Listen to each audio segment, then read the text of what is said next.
Halo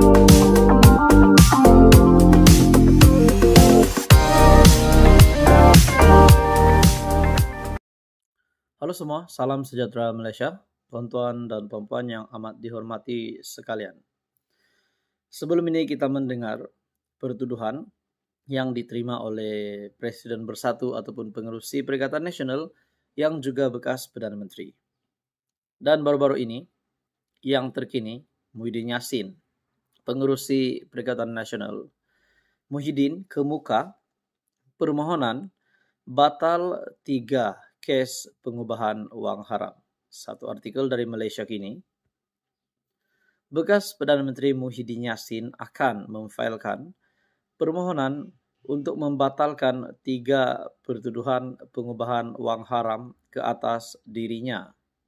Peguam bela pengerusi PN, Hisham Teh Poh Tek, memaklumkan demikian kepada Mahkamah Session Kuala Lumpur.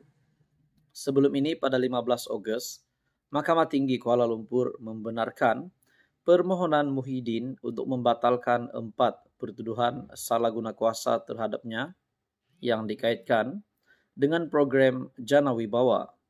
Bagaimanapun, pihak pendakwaan telah mengemukakan rayuan kepada Mahkamah Rayuan untuk membatalkan pembebasan itu. Hisham memaklumkan Hakim Mahkamah Session Azura Alwi mengenai hasrat pasukan pembelaan untuk membatalkan 3 pertuduhan pengubahan wang haram itu. Mengenai 3 pertuduhan pengubahan wang haram, kami akan memohon untuk mengetepikan 3 pertuduhan di bawah AMLA, Akta Pencegahan Pengubahan Wang Haram, kata peguam itu, sambil menambah bahawa permohonan tersebut adalah mengikut kanun prosedur jenayah. Hisham memaklumkan mahkamah rendah itu bahawa mereka juga akan memfailkan permohonan untuk mengubah syarat jaminan Muhyiddin bagi pemulangan pasportnya. Azura kemudian menetapkan 29 November untuk sebutan lanjut kes itu.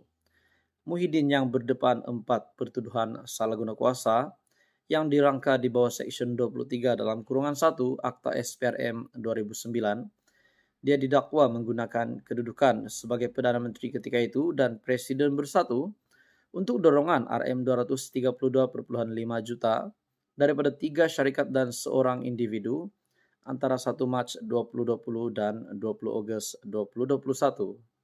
3 syarikat itu adalah Bukhari Equity Sdn Bhd, Nepturis Sdn Bhd, dan Mamfor Sdn Bhd. Manakala individu terbabit ialah Azman Yusof. 3 pertuduhan pengubahan wang haram pula dibentangkan di bawah Seksyen 4 dalam kurungan 1 dalam kurungan B Akta Pencegahan Pengubahan Wang Haram, Pencegahan Pembiayaan Keganasan dan Hasil daripada Aktiviti Haram 2001 dibaca bersama Seksyen 87 dalam kurungan 1 akta yang sama. Adakah di sini setelah Muhyiddin kemuka permohonan batal 3 kes pengubahan wang haram, beliau akan dibebaskan? Itu persoalan yang pertama. Persoalan yang kedua, sekiranya permohonan ini gagal, adakah beliau berisiko untuk dikenakan tindakan undang-undang sekiranya didapati bersalah dan akan ditangkap? Semua itu menjadi persoalan.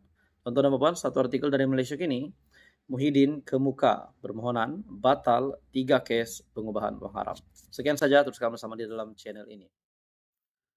Halo semua, salam sejahtera Malaysia, tuan-tuan dan puan-puan yang amat dihormati sekalian.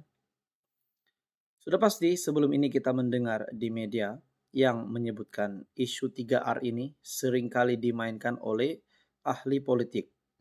Dan yang lebih mengejutkan, isu 3R ini seringkali dimainkan oleh pemimpin-pemimpin dari Perikatan Nasional.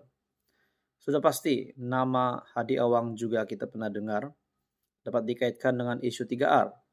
Bahkan nama pengurusi Perikatan Nasional sendiri, Tan Sri Muhyiddin Yassin.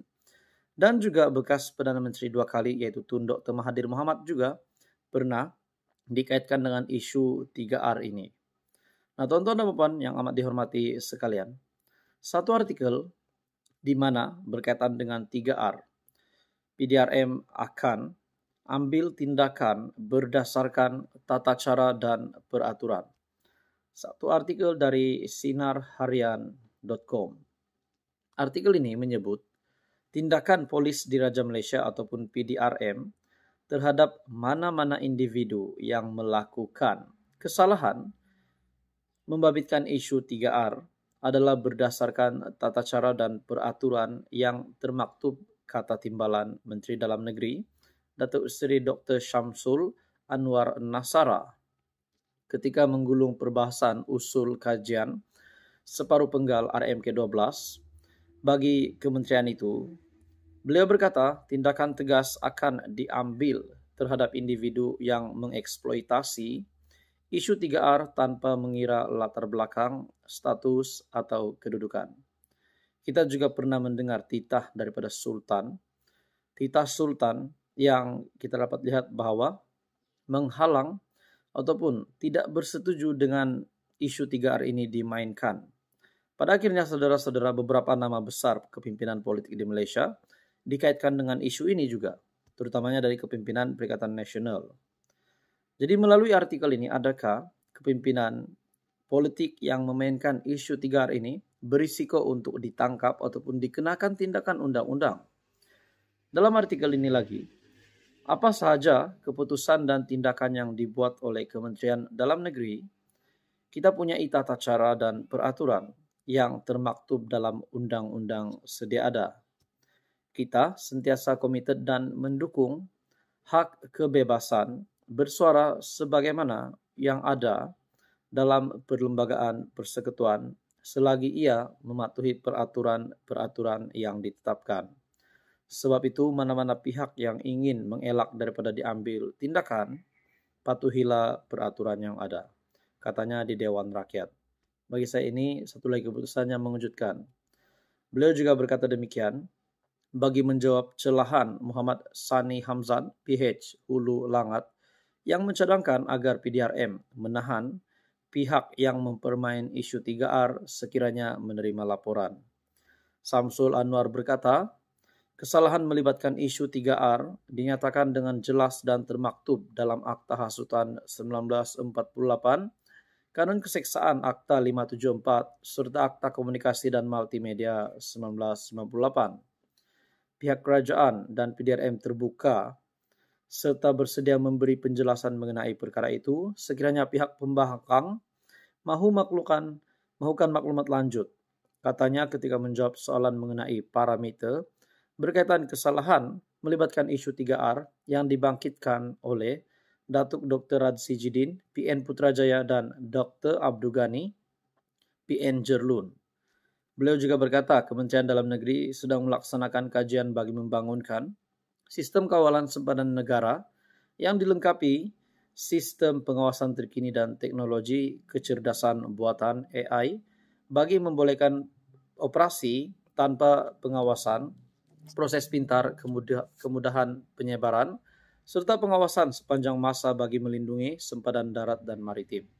Satu artikel dari Sinar Harian, 3R, PDRM ambil tindakan berdasarkan tata cara dan peraturan.